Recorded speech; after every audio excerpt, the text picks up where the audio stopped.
So Steve Fiske, welcome to the show. Thank Good you. to see you, man. Great to see you too. Really to see excited you. to be on. Absolutely, I'm excited. Long-time listener, first-time caller. Right, exactly. So you're the guy who took my old job and took the keys, and so we have a special bond because Absolutely. just a few years ago when I was herding a group of cats at the Tampa Bay Wave Accelerator of startup founders. You were the guy who I was able to hand off some of my most valued, treasured relationships and with those startups there. So we always gonna have a special bond. And then I knew immediately that you were probably gonna outshine me, and they were gonna wonder why they didn't have better caliber coaching right. all along. Whatever you say. Flattery will get you everywhere. Absolutely. But it was a good run, right? It's been a good run. Yeah, absolutely. And thank you for that handover. It's so great to, when you and I met, but I just moved to Tampa. So I think it was you and I met a few weeks after I moved here. That's right. So it was a kind of a really great intro to Tampa, and then almost immediately getting involved on the startup scene was a lot of fun. And as you know, the companies that you were mentoring that I mentored or am still mentoring have been phenomenal.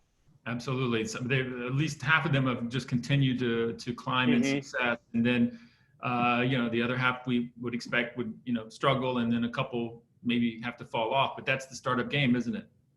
Absolutely. You're right. I can't believe how much grit I've seen from these companies here. It's incredible. Right. And that's what we're going to get into a little bit with your story, because you've got some epic grit stories that I can't wait to share with people. That's why I wanted you to come on, because you came and spoke to my class a couple of years ago, also right after that little handoff. And I love when I bring speakers to my class, because I get to sit down and listen to these stories. I'm actually sometimes for the first time, even though I do a little bit of a pre-call prep with speakers and even these podcast hosts.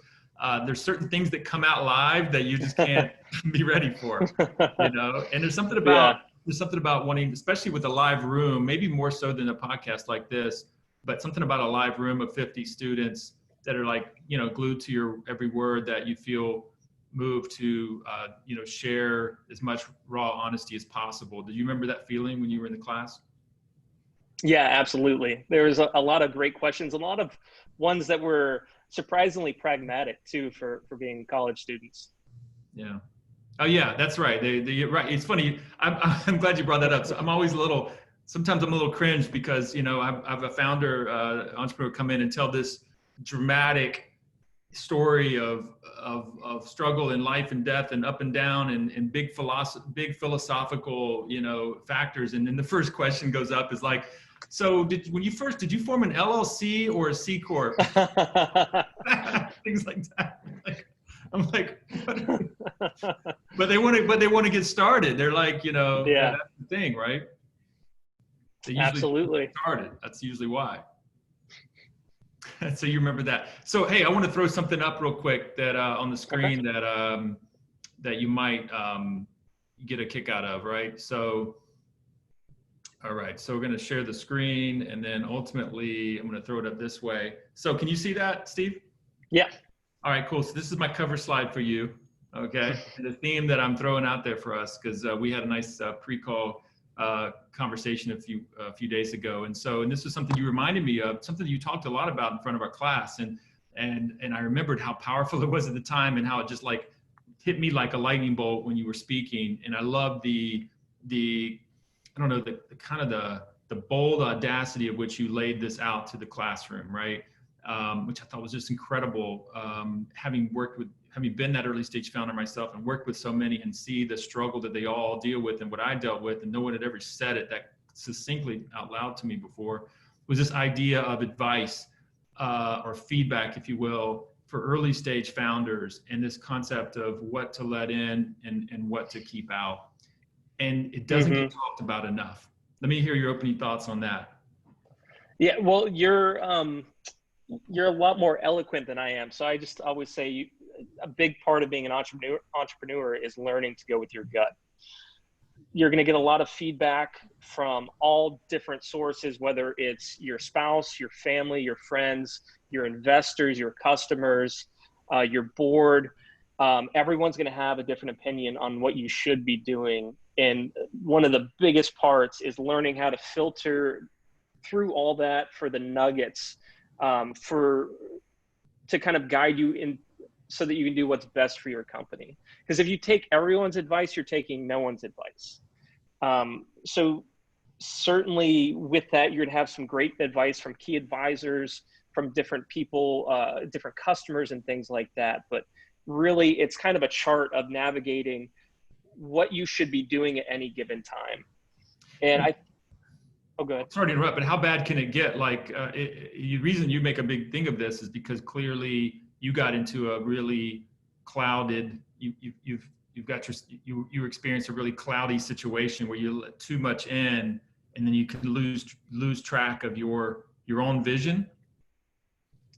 Absolutely. I've been in some board meetings with some pretty powerful investors before that, they give great advice most of the time, but also part of what they do is brainstorming as well. So there's been some off the wall requests that we've gotten, that you have to know what to, okay, well, let's table that for the next meeting, or, okay, we'll follow up and look into that. And part of it too is, the old, asking why 5 times. So a lot of people are quick to give you a solution, but it's really hard to dig into what the problem is. So asking why, several times, the key thing is 5, is kind of let you get to the core of what they're looking for. And also sometimes it's just bad advice. It's not appropriate for your business. So as I'm sure you've gone through this with some of the companies that we mentor, some of the ones that might not have survived, I remember explicitly some of these conversations with them as they're kind of on the last, breaths of the startup, and complaining. They're like, well, I did everything everyone told me to. All my advisors, I did everything they told me to, which is why it failed. The first flag that you, yeah. And so, it's funny, I've kind of given some coaching on this to different people where they're too quick to say yes to different things. I'm probably too quick to say no in certain regards, but just knowing when to kind of stick up for your guns I mean, you're an entrepreneur, you're certainly passionate about what you do, you're certainly knowledgeable about what you do. So when you receive guidance that's out of line in that, I mean, you have to be humble enough to realize when it's the right thing to do, but also you have to be strong enough to persevere and say no. We've had saying no the right way as well. Correct. Absolutely. That's really hard, right? Absolutely. One good example, my partner at UniKey was great at navigating this. When we were doing our Series A round, we raised a pretty large Series A, 10 million, and we were in Orlando. And so we're, the rednecks in Florida, according to the Valley, who you speak to there. So we're talking with some really large groups, and every group tried to make it contingent on us, the funding being contingent on us moving to the Valley, setting up our headquarters there, which, as you know, the Valley is so much more expensive. We would have to raise 3 times the amount of money to accomplish the same thing. And it's being here in Florida and knowing what great talent, resources, and everything that we have that they just aren't aware of. It was, very difficult to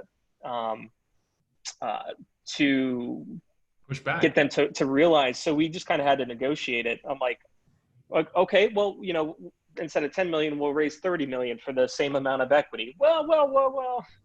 So eventually we reached a compromise and we set up an office there. Okay. So, and then I think that office housed 3 people. So sometimes you have to compromise on this kind of quote unquote feedback. And the other thing about advice, when it's coming from a source of power, I think is something else that I think is important, right? When your founder or an early stage business owner feels like they have to do, they actually have to do or attempt to do, or at least be shown to do what the advice is telling them or asking to do, because it's coming from power, which is usually money. and that's a very dangerous thing for the founder of the company as well, right? It's easy to blow off, sources that you don't respect or don't need to, but if it comes from a source of power or authority, let's say a really senior mentor that you care or respect as an advisor, it compounds the problem with maybe professionally and gently saying no about doing something that you know is not in alignment with the vision of the company. Mm-hmm. And a lot of times, so that's definitely something that is a skill that you have to learn and get better with over time. Certain people are born with that, certain people aren't. And so what I found is very useful is finding what really speaks to that person then. So in that situation with the investors, they were looking at their bottom line, and we had to describe it in a fiscal way where they were getting more bang for their buck. They're investing a third of the amount here versus 3 times the amount there for this essentially the same amount of risk. And I've had a lot of different situations with that, where you have to learn what's the key driver for them to kind of demand that, and then speak to that for them. Right, absolutely. So the key there is understanding where that person's coming from. But you said something earlier about brainstorming, and I think it's worth mentioning that just because you have, we're not talking about Series A investors per se, maybe angel or pre-seed round, just because they've been successful in another genre, another industry, and just because they have a quote unquote a lot of money, doesn't necessarily mean that their pontification and brainstorming and is something that you should or have to go do because they may or may not write you a check. And not to mention the fact that they're probably of a certain age that they may not be still connected with the problem that you're dealing with. There might be a generational gap. There's a lot of reasons to a lot of territory there that founders have to deal with when, especially younger or struggling early stage founders are dealing with next generation angel investors. Mm-hmm. Well, you want to comment on that, or is that way too? Is that too controversial? So one way to look at it too is a lot of times investors will go with the current trend and current fad. Yeah. And certain ones are great on being on the forefront of what's coming next, or not even what's coming next, but like, in scientific research, what's bad for you today, tomorrow is going to be healthy for you. So these things that are more fads, like the open office floor plan, now, because of the current situation we're in, it looks like we're going back to, well, first we're going remote more, but the offices now are probably going to go back to a cubicle style or office style to keep separation on people. But there's certain things that, whether it be a new business model that investors don't yet understand, or technology that they just haven't been able to wrap their mind around, it is difficult when you're kind of on the forefront of a new idea in any respect to get them to buy in. So a lot of times you'll get the advice, and sometimes it's the hard advice, where there's strings and contingencies on it, where you have to do things in a way that won't be successful for the business. That's where it gets really tough. Right. Well, we're going to come back around to that after we dive into your story. But first, I want to just touch base with our sponsors. So our sponsor is SecureStartup, right? So SecureStartup.com is a platform that helps actually early stage founders interact with investors. We just had a whole conversation about this whole back and forth between investors and early stage startup founders, and the documents that need to go back and forth by way of the sign-offs and the security and the confidentiality and the privacy, and just having a really clean, simple place to do that, right? So Secure Startup does that for startups, and actually investors like it too. And so it's something that really, I was surprised there weren't more solutions out there to handle this, but Secure Startup has really nailed it. And so that's a good fit for what we're dealing with today. Do you remember? That's perfect. Do you remember the document dance? Do you remember the document dance? Oh, I still do it. It's pretty brutal, right? Yeah. Yeah. Yeah. Absolutely. Do you have a good document story, UniKey document story that just pops in your head where, like, you're waiting to, get it back, and you like, where's the, did they sign off? Did they not sign off? Or just anything like a waiting for a deal to close, whether it was a document or just being on pins and Oh, needles. well, yeah, certainly. Yeah, we had plenty of those. There were times before raising that A round where it's a few days before the payroll. We didn't have the money to make payroll. So there's been plenty of those times. And the funny thing is, you've got to go, you've got to go on with business as usual. Yeah, you got to put on a brave face to this team, right? Mm-hmm. All right, we're going to come back to that topic. So with that, I'm going to pop back into our side by side. So Steve, I want to get into your backstory a little bit, man. So I don't know where you'd like to pick it up, but I know that you went to University of Central Florida in the Orlando area. Yeah, right. And the Knights, exactly. And did you actually fully grow up in the Orlando area or not? No, I was actually born in St. Pete and then moved north of Orlando, a little town called Inverness, and grew up there. So then when I went off to college, I ended up choosing UCF. And so what did you? Central Florida. Yeah, Central Florida. So first of all, what was your mindset when you went to college, and what kind of a kid were you? What kind of person were you? So growing up, I was really into art, design, and computers, programming. I set up my first Linux box, I think, when I was 12. First website around then. Started learning like little bits of programming, middle school and high school. So kind of definitely on the nerdier side there. Played a lot of sports growing up. To win, but sports kind of like nerds, to learn on a lot of different things. Sports and nerdy and sport nerdy. But what sports were you interested in alongside? Soccer was the main one. Soccer and cross country. Okay. Dabbled in a couple others, but those were the main ones. So you said Linux. So you had a Linux box in high school, right? So I got to ask, what prompted that? Like this was before Reddit or anything. So like, how did you hear about Linux? Because really Microsoft would have been the natural thing that a kid would have messed around with, the Microsoft platform. You were on the lamp side. Yeah. Well, so we had some Windows machines. That was the primary thing that we had.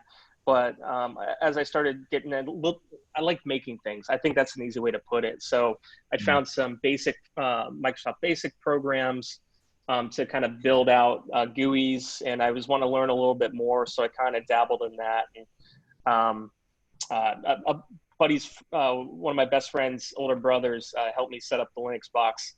Still to this day, hands down one of the smartest guys I know. Wow. So kind of always kept in touch with him, and he's making some cool stuff now too, but just always like building and making things, whether back then it was like websites, learning about that, small applications for the computer.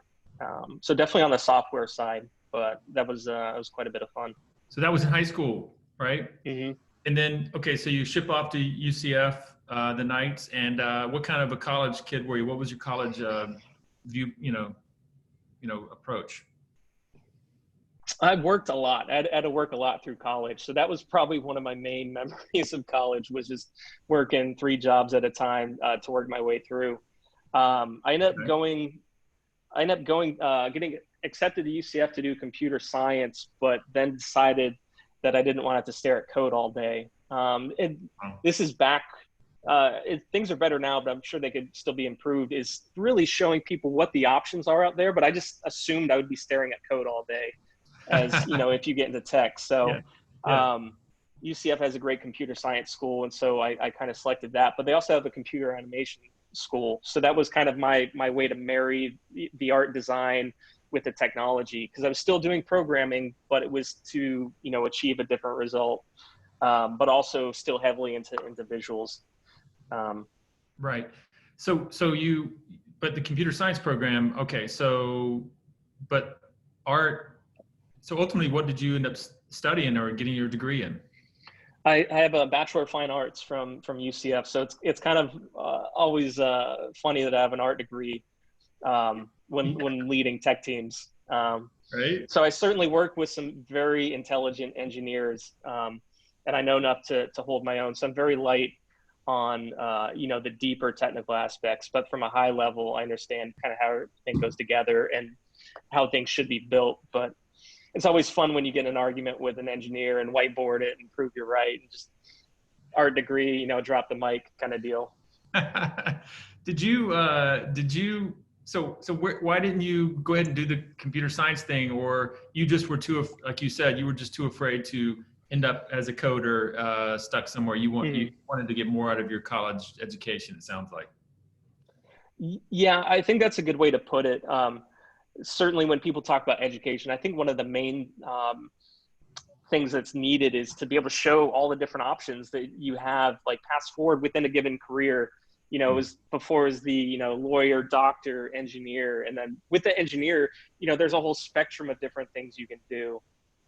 Within being a doctor, there's a whole spectrum. Within being a lawyer, you know, and then there's business and all these different things. You know, a lot of people think business is just accounting when going to college. So I definitely, probably if I would have done it again, knowing a little bit more, I would have gone a different route, but it was definitely fun because basically I made movies. Well, my guess is you probably you already knew computer programming, and, you know, like, I want to maybe add something new to the repertoire while I'm spending all this money in a 4-year degree program. Like, you already had the computer stuff, you know. I wouldn't go that far. So definitely, you know, studied with some pretty intelligent people as well. So I've always been know enough to get in trouble. Gotcha. So okay, you graduate, and what's the first job? Ended up doing some design work for I guess a defense company. Yeah. So a little bit in that, but that didn't last too long. And then shortly after, I went to work for a biometrics company in Orlando. So that was kind of my first tech startup that I had ever been involved with. I didn't realize it was a tech startup when I joined. Right. But that one was a pretty cool one. My buddy Tommy was working there as an engineer. Tommy ended up going on to being one of my co-founders at 2 different companies. But he told me about it. They were looking for someone with my skill set. Ended up going into kind of always been a jack of all trades in certain areas. So help out with design, web apps and things like that. And then ultimately came into kind of a product management type of role there, user experience and product management. But that company did some really cool stuff, a lot of biometrics dealing with access control. So we did, the main thing that we did there was the world's first biometric deadbolt with QuickSet. So that's a precursor, right? That's a little bit of a foreshadow, right, of things to come later. But so it sounds like you kind of came up the art. You were comfortable with computers and programming, but you had this thing for art, and it sounds like even graphic design a little bit, right? So, and then ultimately you found that goes hand in hand with user experience, UI, UX, I would imagine, and then ultimately product manager, which the product management ultimately is representing that customer user experience. So that's the track you came up through, sounds like. And that's a pretty cool contribution, because you truly understood the technical engineering side of it, but you were able to contribute this, you know, aesthetic UI user experience component. That seems like I'm guessing that was probably a contribution that that kept you, that was a really big play for you throughout your career, I'm thinking. Absolutely. And user experience is still something that I'm passionate about today. Now, just on that, I'm higher up and less dealing with it directly and more cohesively for an ecosystem, looking at it from a broader scale. Right. And so that's like, you're the guy in the room in the team that isn't so deep in the weeds of code that you can actually, like, you know, make make us like, hey guys, gals, we need to, like, wait a minute, we're missing something here, right? Yeah. So, okay, so there's that. So that sounds like you were like all of us, building, great paying job, company, startup, but you're kind of, like everybody, you need to keep advancing your career, and you need that, that career build up. What was next after that? So next after that was my first company. So I think I've told you before, but this was right before the housing market crisis, back in the 2000s. So prior to 2005. is it 2006, probably 2007. Yeah, Always right. forget the dates. Yeah. So kind of prior to that, there was some signs in the market. So one of those signs were there was a lot of money being moved around. And long story short, the company I was working with was a penny, or working for was a penny stock, and they went through a hostile takeover. I did that, by the way. I did that once. I worked for a company. It was. We never shared stories on that, but go ahead. Yeah. All I'll say is I learned a lot of expensive lessons for free because it wasn't my company. Well, not necessarily for free, because we took a big hit there at the end, but it was very interesting, learned quite a bit. So going through that hostile takeover, we were given an option to go to work for a new entity. And we kind of just took the core engineering team and said thanks, but no thanks. And we had some ideas of something else that we wanted to do. So we took Tommy, myself, and our other partners went and started our own thing, which turned out to be an IoT platform company. So we developed an Internet of Things platform prior to that name really even taking off. So at the kind of early stages from when that technology became more commercialized versus industrial. So back prior to that, it was really expensive applications for machine to machine. Mm-hmm. Types of industrial or governmental applications. So we basically took it, made it cheaper, and made it so that you could stick it in any product to bring any product online. You guys were indoctrinating yourselves in the machine-based programming, like being able to like get software to talk to hardware.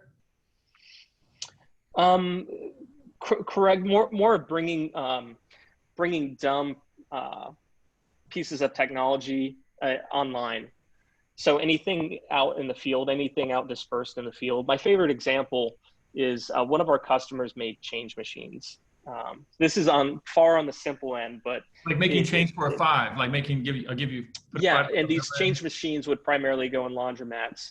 These laundromats were owned by typically regionally. Someone would own many of them, and they would have someone going from laundromat to laundromat on an ongoing basis to check to make sure the change machines were working, to see if they needed to have change swapped out, so on and so forth. And so by sticking our platform in there, we tied into some different things in the system. They would instantly know how much money is in it, how much they've made, or how much they've changed out. At what point do they need change to swap out the change? And then they have a real ledger of the amount of money in there. So prior to that, these were kind of dumb systems. Yeah. And so that person going to check them would just shave money off the top since it's a cash business. Ooh. So that's a really easy explanation of kind of the platform that we had built. Yeah. Well, that's kind of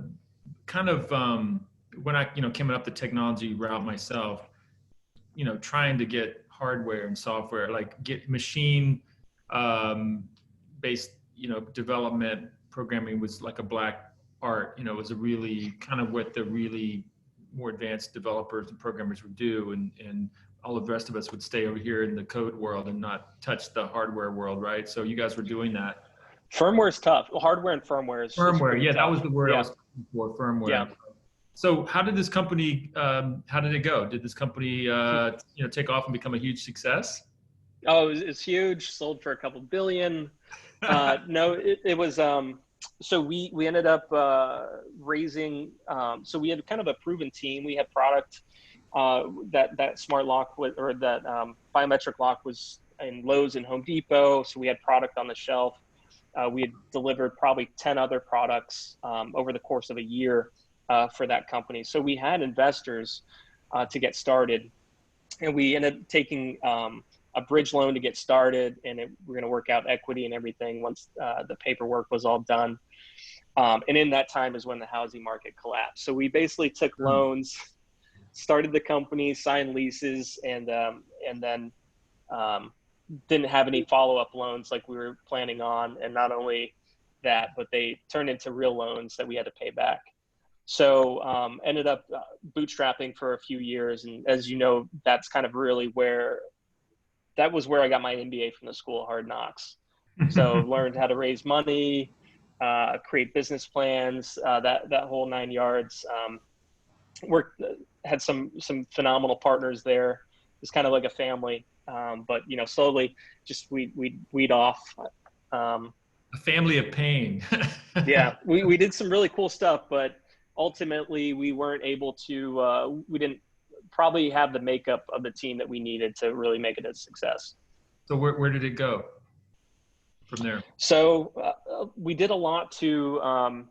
We were developing the platform over a number of years, and we had some engineering opportunities pop up here and there. So we bootstrapped. We took on kind of engineering service work to pay the bills, and most of that engineering service work were great opportunities for our platform too. So we kind of had the two coincide, but ultimately ended up having to step away.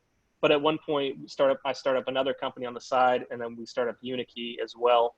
And then we're able to get UniKey going. So I fully stepped away. So now we get to UniKey. So this is good. This is good. So were you still one leg in that company when you started UniKey with your partner, and was this UniKey partner part of that group at all? So Phil Dumas from UniKey, he worked at the biometric company. So that was where Tommy and I knew each other from college. Tommy and him met there. So Tommy ended up being one of the partners in UniKey as well. Phil was the person in charge from the biometric company's standpoint for the biometric lock. So that was his baby. So it was a really cool product. I had one on my door until I had the Kivo prototype put there. I think it was 7-8 years. It was on my door. But so it was a fingerprint swipe, deadbolt. It's the same technology. It was the same sensor that Apple bought for Touch ID. We were using the same company for that. So it was some really great technology, but back then it just wasn't far enough along to accommodate for user error or different user conditions. So if your fingers were too dry, too wet, if you had lotion on them, if you swipe too fast, like to the side, it just wouldn't work. So well, I just want to, people don't ultimately realize debugging hardware or what it takes to make hardware be dummy proof and to just work. It's we all take it for granted in life, things that just work. We don't think about really that item originally probably didn't work very well and it needed a lot of improvement iteration. It's really hard to make something work. It's simply, right? It's really hard. It's easy to make something. Yeah. It's easy to make something fundamentally work. It's really hard to make it dummy proof, for lack of a better word. Mm-hmm. Absolutely. So long story short, it worked for early adopters, which are, typically guys 25 to 35 that have, the right moisture level in their fingers. They would do anything to have it. They would work around the issues. Yeah, they would have to train themselves on it, which is, not a great user experience. So they could show off to their friends and be cool. Yeah. Yeah. So that kind of had nagged Phil. Phil had gone off to work for a big hedge fund prior to that company going under, and so he kind of got his own experience and kept learning, but it kept nagging him. So as technology started proliferating and smartphones started really becoming a thing, he had an idea to do it differently and hit me up back, I think it was like March in 2010. And so I was like, all right, I'm in, because, I was in that world too. And he hit Tommy up here and there, and went through kind of an R&D stage. And that was mostly him in those early days on that. But went through an R&D stage, figuring out, working with a bunch of different prototypes, because hardware is hard. That's kind of all that it comes down to. And we're replacing your door lock. So went through many different prototypes. And so now you see there's a lot of different smart locks on the market, with different form factors, and a lot of those form factors were kind of scrapped from the beginning because they weren't reliable. Right. So it's interesting that some of these other companies have gone forward with them. So we kind of went through all that. We had something put together that an absolute prototype, not even an MVP, a prototype. And it took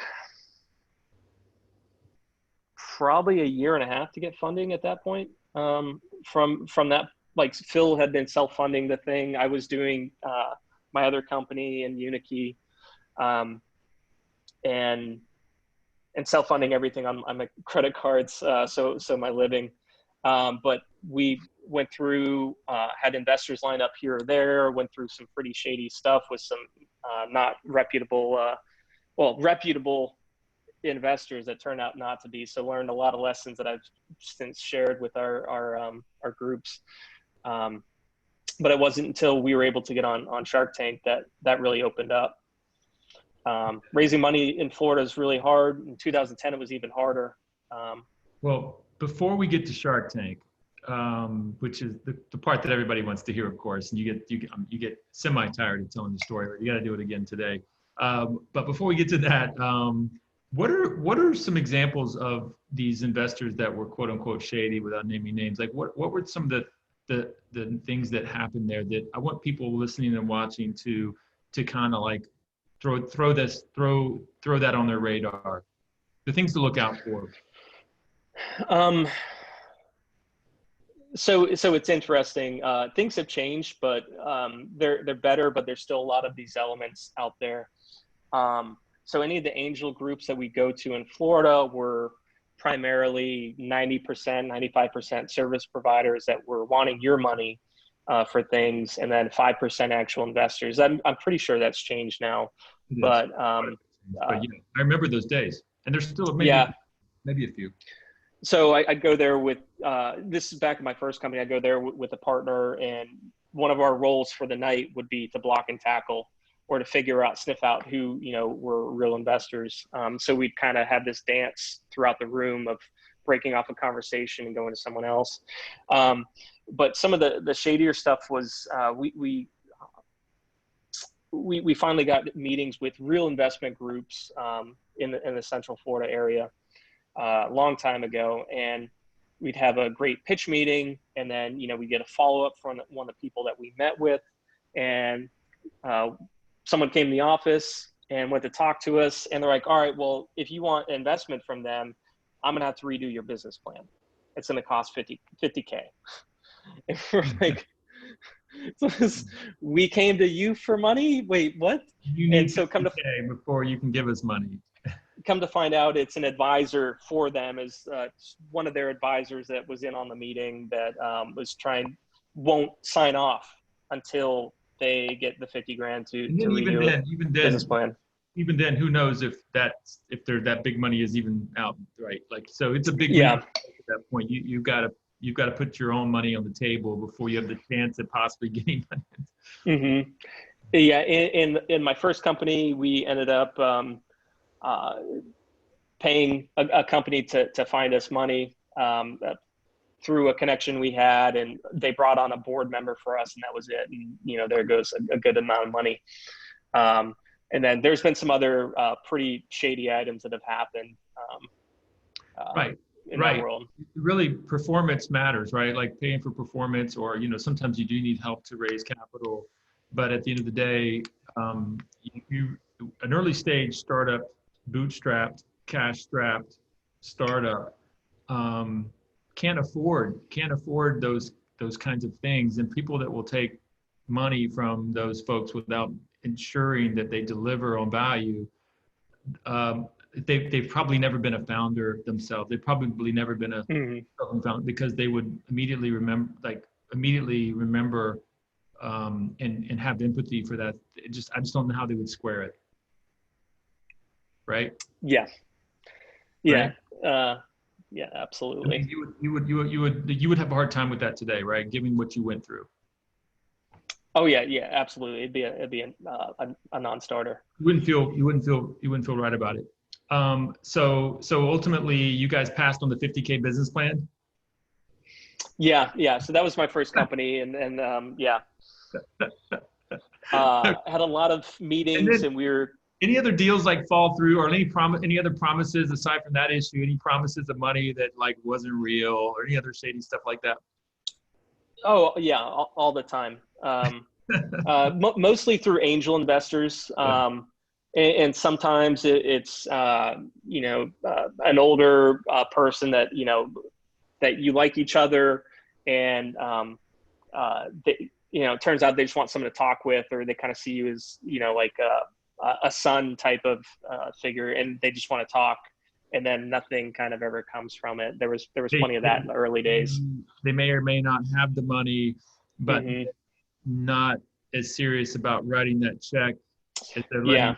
you. They really love talking about startups and talking with you. And they might even like that. They might even in the beginning legitimately want to do it. But like buying a big luxury automobile, there's a difference between, I'm going to do it, wanting to do it, feeling great about doing it, and then literally sitting down and writing the check, right? Things, Hmm. all of a sudden when it comes time to actually write the check, you're like, you know what? This has been fun, but I just don't think I can do it. Yeah, absolutely. Well, actually, most of the time you never truly get the no from those types. But that's something that Yeah, you don't I get to started my know. first You get company to know. when I was I think I was 23 or 24 when I started my first. So I was really young, really inexperienced. So that's one of the early items that I learned is how to navigate that, because when you're working for a better part of a decade, I worked 12 to 18-hour days. So when you're working that much, you have to be really cognizant and aware of your time. Right. But getting really good at qualifying and Hmm. sifting out who is serious and who's not, and who ultimately will write a check. I mean, again, it goes back to um, the the by the way, I used to sell six-figure enterprise. Part of my career was selling six-figure software, big enterprise software, six-figure deals. And we always went to sales training. We talked about like, prospects will not, they will lead, they will not, they're not leading you on to be bad people. They Hmm. want to buy, they're interested in buying, but they really love the process of learning all about you and your options and your product, and they'll go through months and months. But if you don't really understand their budget, you don't really understand the decision criteria, whether in an investor case, they might even be their wife or their husband, right?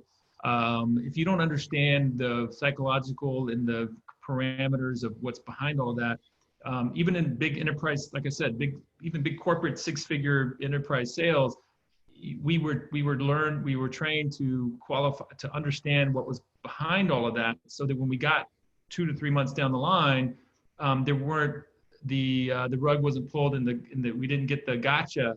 And they weren't, again, typically they weren't bad people. They actually had good intentions to begin, but like buying anything expensive, anything six figures or more. I don't care who you are, whether you're a company or an individual. It's the most romantic, fun concept. You really love the idea of it, but when you've actually spent all the time with it, and you've kind of evaluated it for many weeks and months, you ultimately find ways to talk yourself out of spending six figures on something. It's just real. Okay, you feel me? Yeah. I mean, it's true in personal and in business. It's true in personal Yeah. business. And if you're not, and so therefore, you have to understand, like, is this, it's not even, it's more like, has this person done it before, which is important, right? But just trying to always understand what the psychological and budgetary and decision parameters that are way behind what you're experiencing in the first month of courtship. I don't know. Does any Hmm. of that resonate with you a little bit? I mean, on that. Well, I don't know. They didn't go over that in art school, so it's definitely something I had to learn on the job.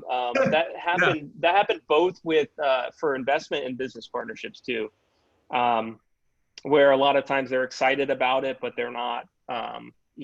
Any number of things, but maybe they just like talking about it more than they like executing it, kind of deal. Absolutely. I just love talking about my old sales training. It's just so parallel. It's parallel so much with investor Hmm. prospecting. So let's do I the bet. let's do the Shark Tank thing. All right. So everybody wants to know. Everybody wants to always ask me, Steve Fiske was on Shark Tank. Well, he wasn't. His company. I'm the guy behind the He was the scenes. guy behind the curtain. Yeah. All right. So Which is how I liked it. tell us how that came to be. The phone call, the email, whatever. So, as I said, we had the prototype done for a good amount of time, and we're going to different events, pitch competitions, things like that. My partner there is a hell of a pitcher. I believe he won the Florida Venture Forum pitch competition that year. Nothing really came from it. And so we were kind of laying out what the next quarter would be like for, okay, which events are we going to go to, this and that. We were kind of lining it up. And I'm a big Mark Cuban fan, followed his career since I've been interested in tech. And I was like, well, I've been watching the Shark Tank thing, maybe it's worth a shot. It's always one of those things where it's like crazy, like, oh, sure, put it on the list and we'll get it figured out. And so we go and apply, and you fill something out online, the application out online. So we got that done. And this is season the one part or where season 1 or season 2 right now? we ended up getting, I think they were on season 2 at that point. We were on season 3.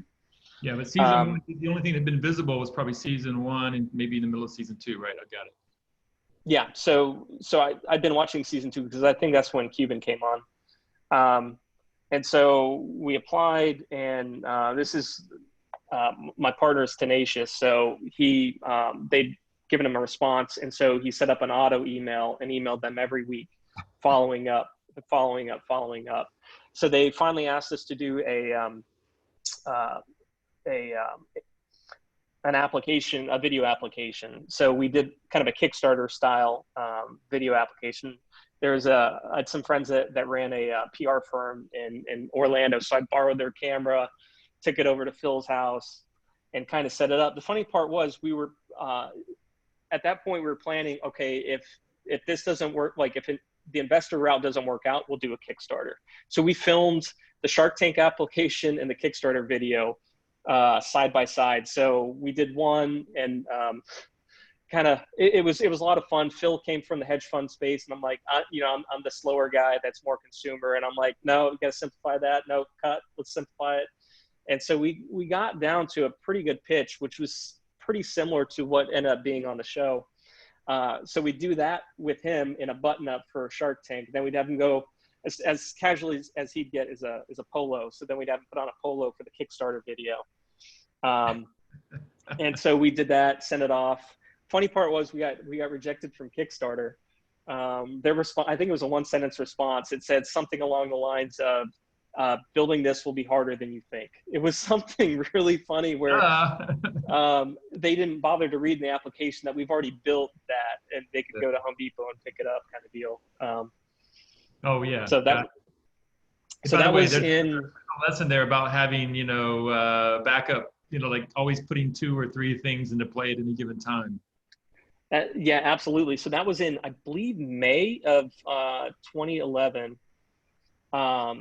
I think in the summer, well, we applied in May, and then sometime in the summer, I think maybe July, we sent the application tape, got accepted, and then it filmed in August. So I ended up not being able to go there with him for that, but went and filmed. But you have no guarantee that if you film, it's going to be on. You have to sign your life away, kind of deal.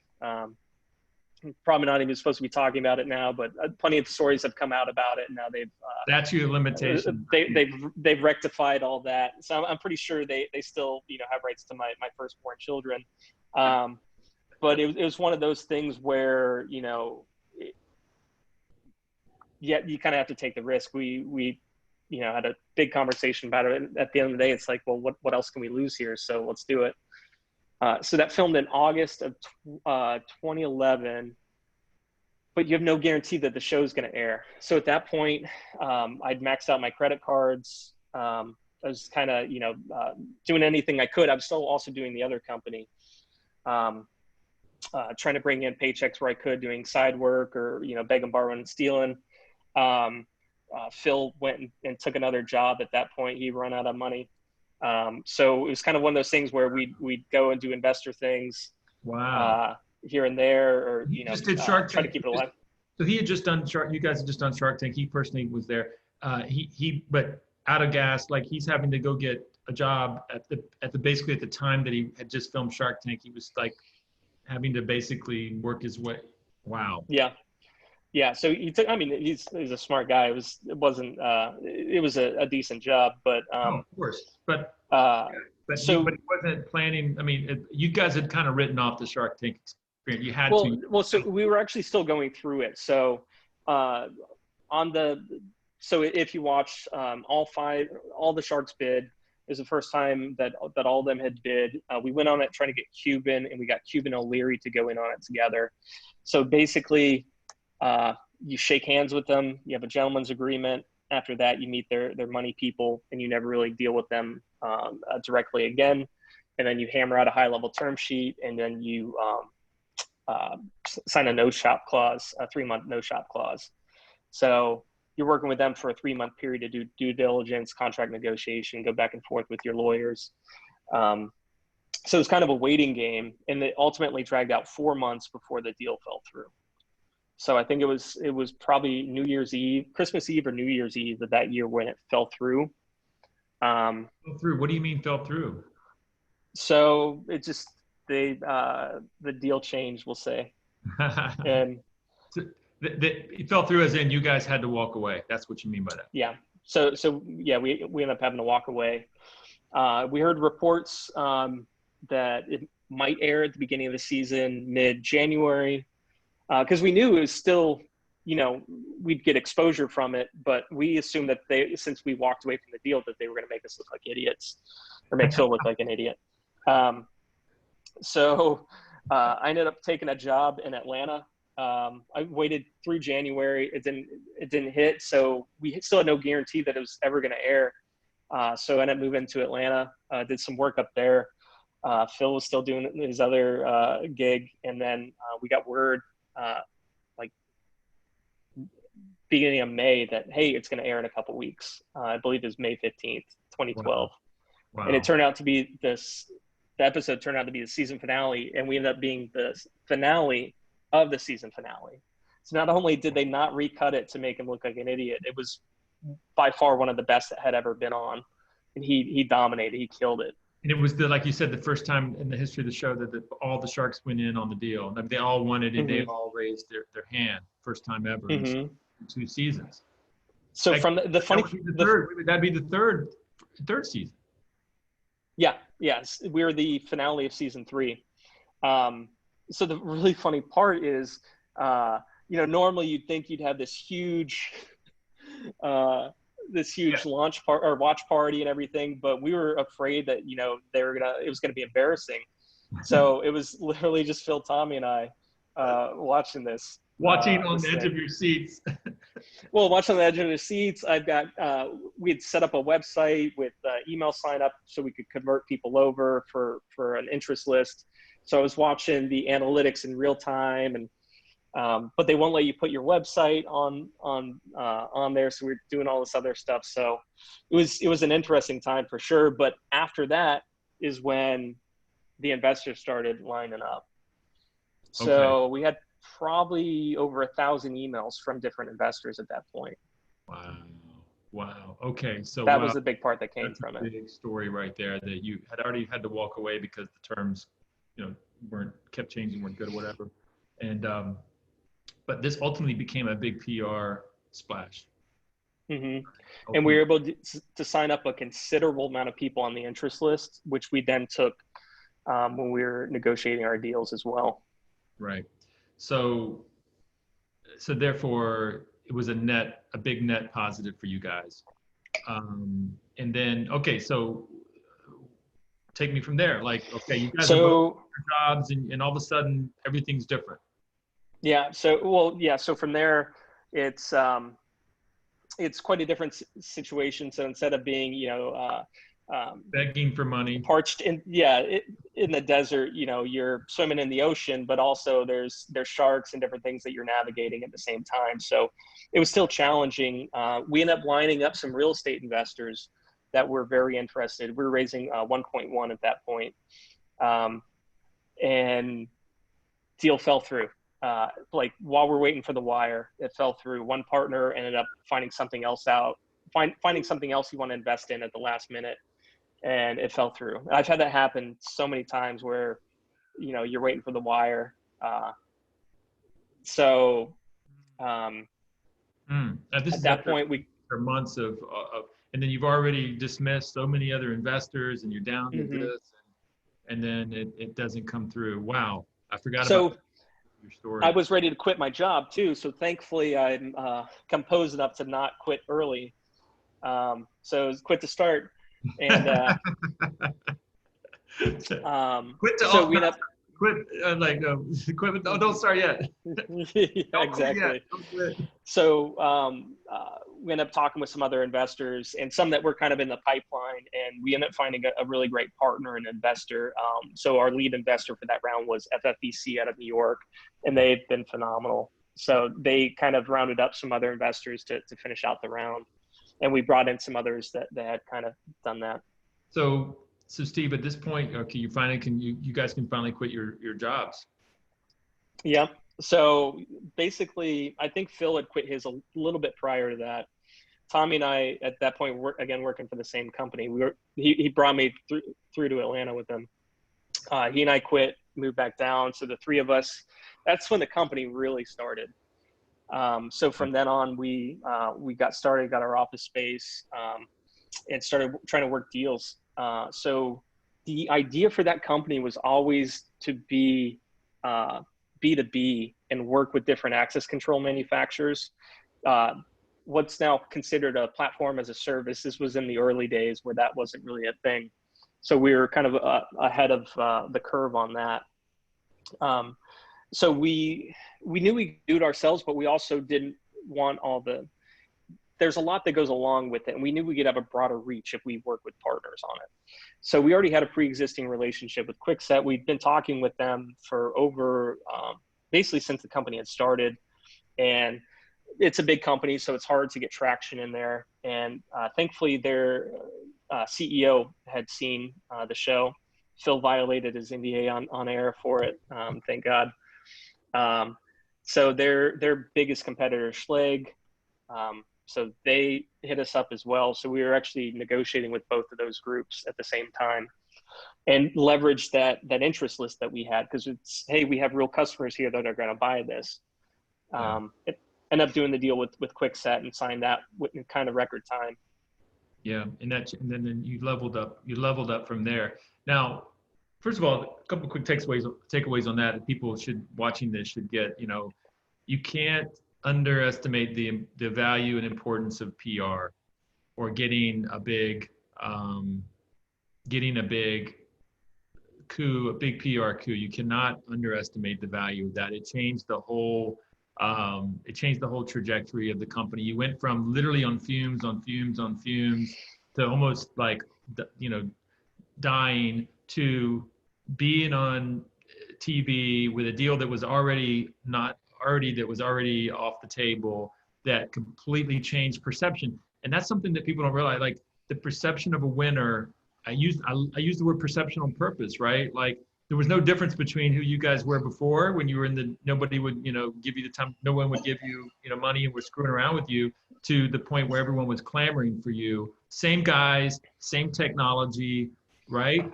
The power of perception is incredible. And people don't realize that in the investor community really moves along the lines of perception and who they perceive to be a winner and somewhere to place their bets. It's a lot of psychological elements to it. It's very interesting you say that. This is something I bring up frequently. So that company, turning that company into success was constantly a challenge. So it was always misunderstood. We were, you know, a little early on that business, on that revenue model of platform as a service, where so early investors would see us that we talked to were like, well, you're a hardware company, that's expensive, we're out. Next thing you know, Nest, a hardware company, gets sold for $1 billion to Google. They're like, oh, that's great, we're back in. Then they're like, oh wait, but you're not actually a hardware company. We're like, no, we don't have any of the cogs associated with that. This is a much leaner business model. It'll take us far less money to do all of a sudden, far more. they're turned off because Yeah. So it's kind of it's kind of been like that. So they're always a lot of the investors will kind of catch the current shiny object.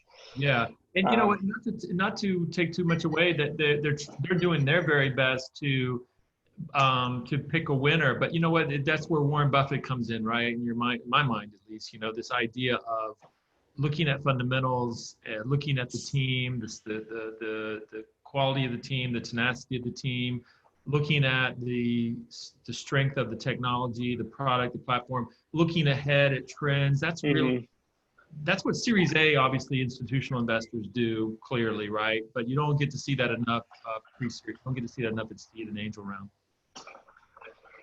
Yeah, absolutely. Right, exactly, right. Okay, so we're gonna circle the bases here and get us to wrap up. So you know, I love the build-up story. The only thing that's missing that I wanted you to touch on is, I remember from your talk that you gave to my class, this when you talked about the fact that it had been, how many years did you go without a vacation? It was somewhere around 10 years, 10 years, something like that. I want people to hear that, like, especially if you're building a venture-backed company that's basically trying to stand up something very new.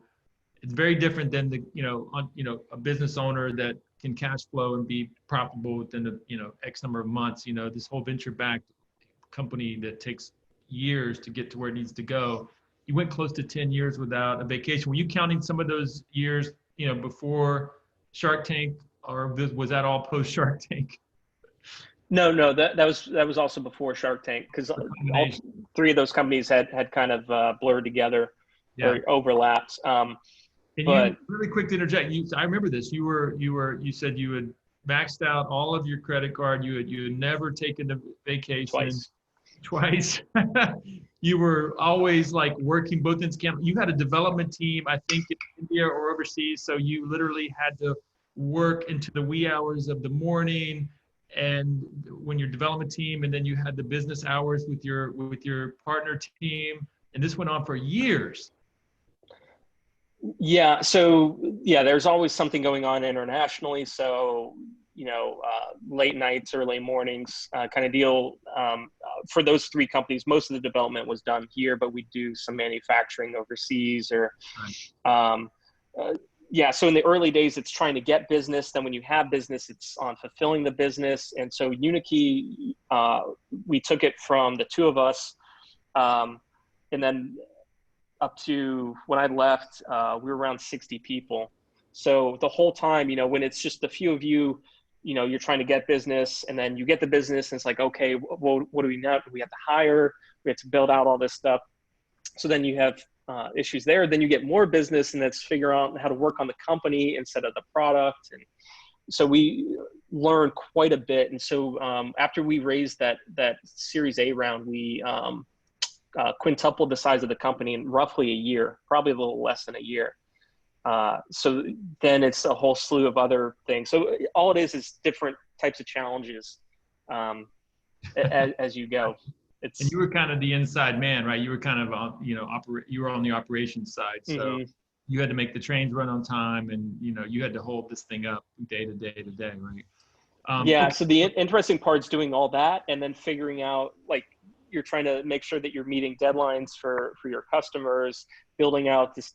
Like, I think at a certain point we had more projects than we had people, because there was so much going on, so much interest, that you had to kind of find a way to handle all that. So you're also trying to build the company in a way where it will grow to accommodate. And by the way, your personal life was completely non-existent as well, right? Like, no girl, like barely could keep a girlfriend, probably, definitely not married.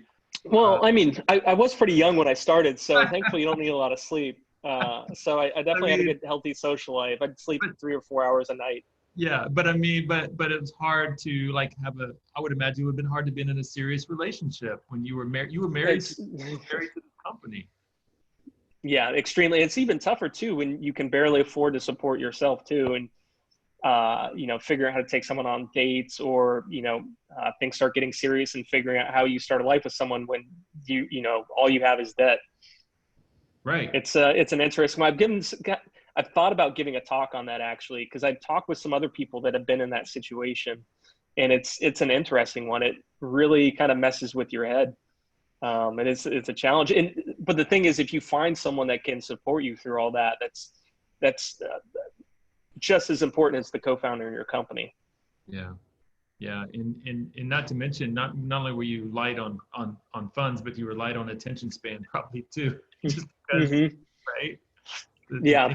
You're dealing with. Like, yeah, family gatherings, I'd have my laptop at it. I'd be on, like, step out for calls. And yeah, my family are troopers for sure. People that, again, building a venture-backed company, just people don't fully understand this very much. It's very romantic and obviously sexy in a lot of ways, but people don't realize, especially if you have to go the hard road you guys went, building a traditional business as a founder entrepreneur is also hard, but it's just a different animal.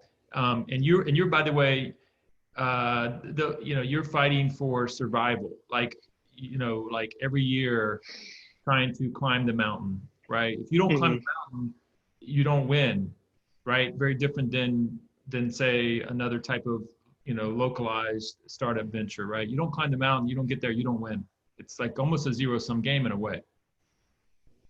Yeah, definitely. Are you saying whereas you need the next round of investment to Oh yeah, survive? Or like compared to someone who wants to start their own business locally that's not looking to be venture backed high growth, right? Like an mm-hmm. entrepreneur that just wants to start a very profitable services based business, or even a Mm-hmm. modest product based business, right? It's not a zero sum game for them typically, right? They're just traditional, Correct. right? You were in a zero sum game environment where if you didn't build it to be a big success, that's how that works, especially once you get through your Series A. Mm-hmm.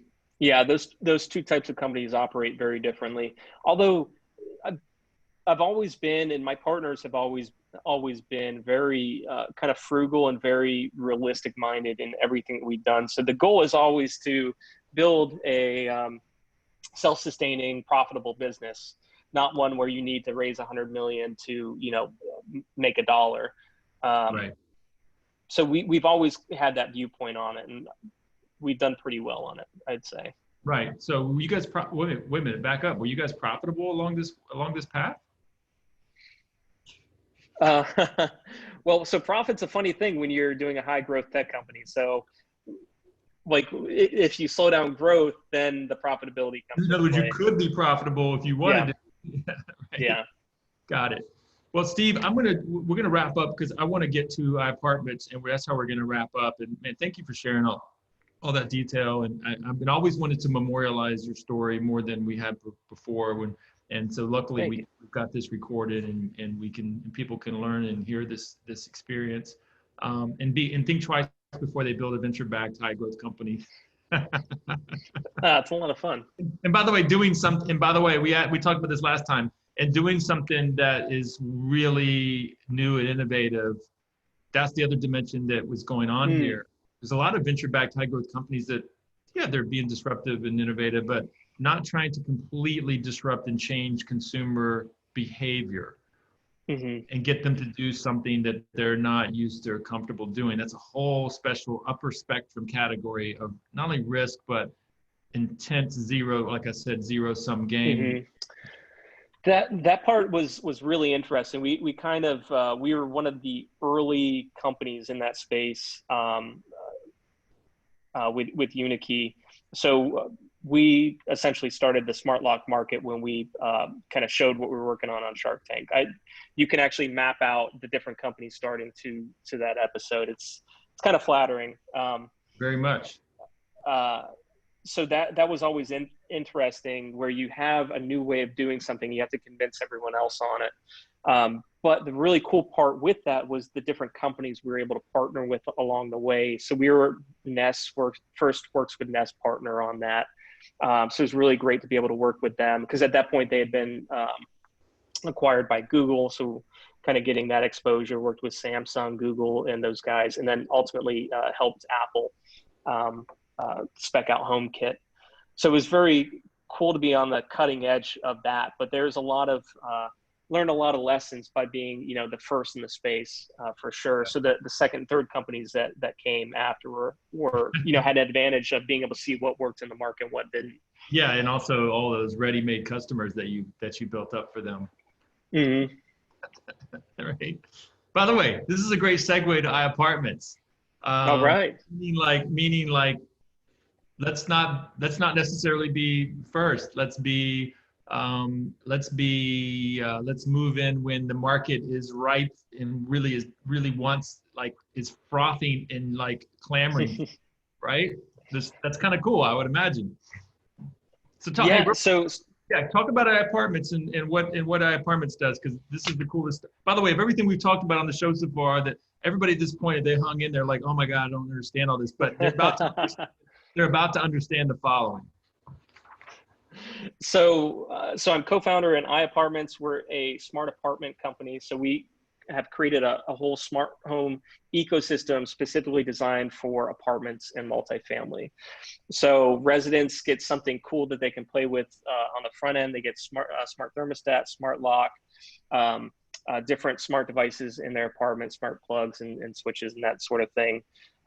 Which on the consumer end, on the single family home end, people are used to being able to go out and pick that up. But that's not really the case in apartments. So the resident gets something great. They get keyless entry, kind of all these new modern accommodations that people are getting used to outside of the multifamily world.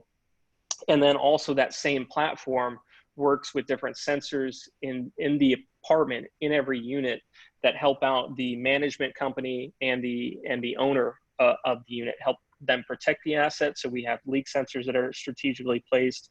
We have humidity sensors and different things where we can help detect mold growing conditions and leaks, which those are the top two loss leaders in that space as far as catastrophic loss is concerned. And then also, now that you have keyless access, the site team, the maintenance people and that sort are able to be a lot more efficient in their day.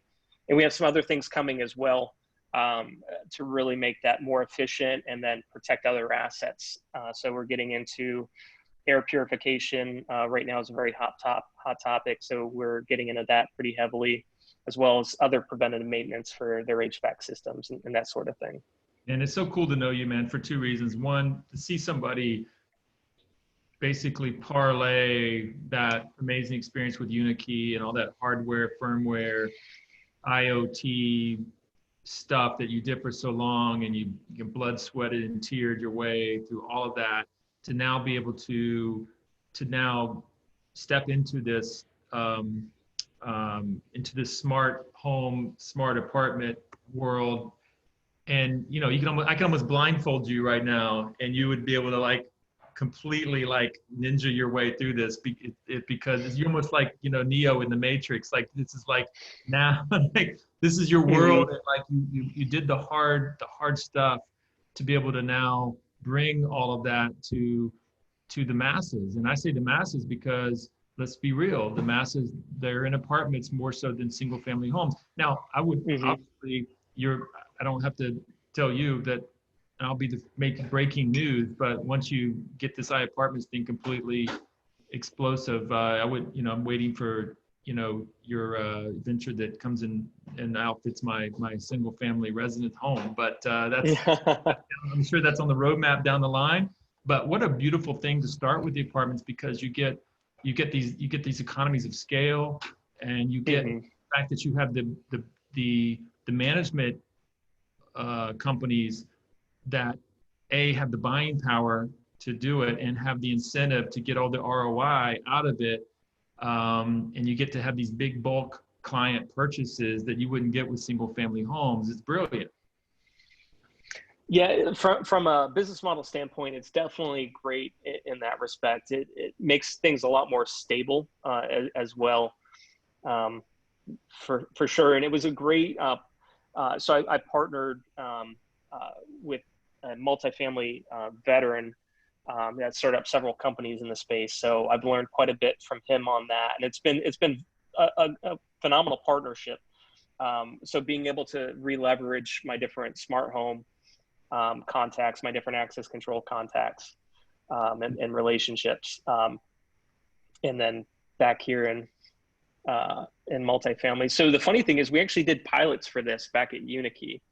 So in the early days, so you mentioned there are kind of incumbents in the space now, but prior to that, we had done some pilots with Quickset and Nest, and kind of grouping those together.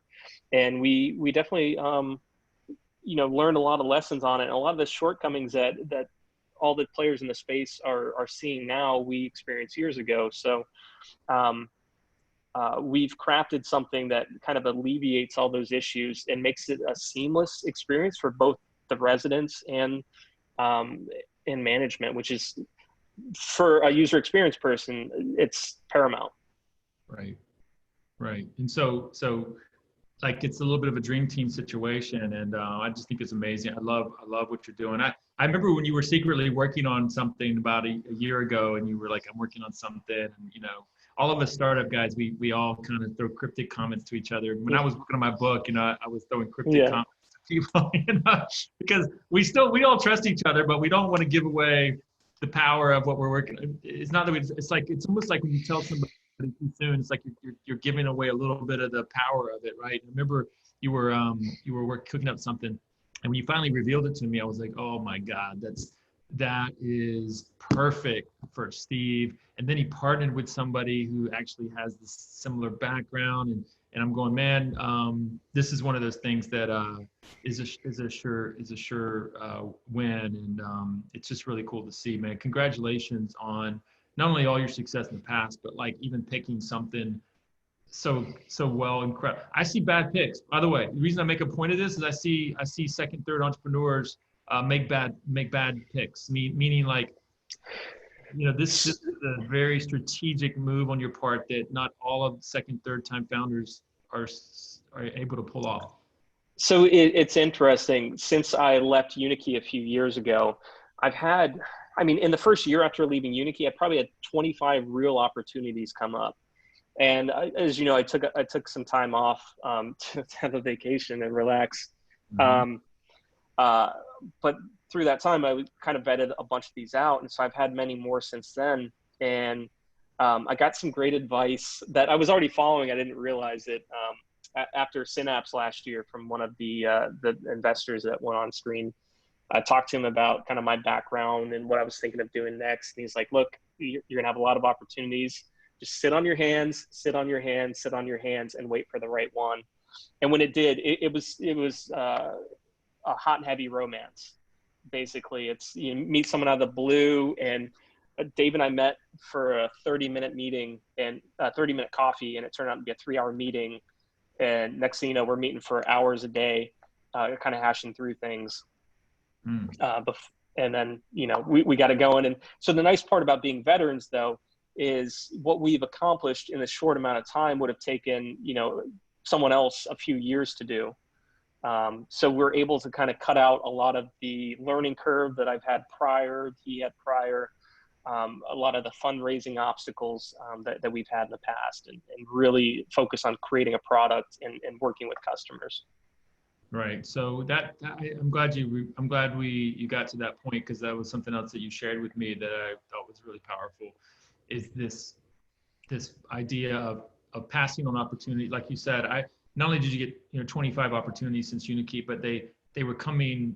You got a lot at the beginning, but they've continued to trickle every month or so. Another opportunity was coming. Even when you took over the Tampa Bay Wave, and you and I have stayed in touch for the last 2 years, you were always getting new opportunities trickled your way, and this ability to, and by the way, some of them were attractive, and some of them were flattering, and some of them were very interesting, and to be able to wait for the next right ship to come is not only tremendous discipline, but is really the key to big success, because frankly, opportunity cost is a huge thing. And anything you take on, and this is something that everyone should hear out there, anything that you take on is an opportunity cost for something that you can't take on later. So think very, and I watch this happen a lot. I've been victim myself. I victimized myself, right? Of moving in on something strongly, and next thing you know, I'm in a 6 to 8, 12 month, 18 month or more commitment into something because I follow through on my commitments like most of us do. Mm-hmm. And therefore, a lot of things are off the table, and I have to follow through and see this through. Because once and you know what, you get in X number of months in, you look back and you go, I followed my heart a little bit too much on this, and then by the way, all these other amazing opportunities now you can't pursue. And so waiting, even when it hurts, seems like I guarantee you of those 25 or so, a couple of them almost got you. Yes, absolutely. They kind of ranged across the board, but some really had hair on them, and some, some were pretty incredible opportunities that just weren't right. Yeah, and I would imagine there was probably a couple of times that you can't credit yourself for passing. You're probably some kind of circumstantial situation. Yeah, for sure. It worked out, and you're like, thank God that didn't happen. Steve, this has been great, man. And I want to wrap here. This has been awesome, and I've been wanting to pull this story out of you for a while and get it officially on record. And hope you glad that you did the interview. Yeah, absolutely. I've been really excited watching these. I think I told you the other day I caught the first couple, and I've been watching them as many as I can since then. Well, we're in good company because I've been lucky enough to book some other interesting folks that are lining up, and I'm just very blessed and very very fortunate to have such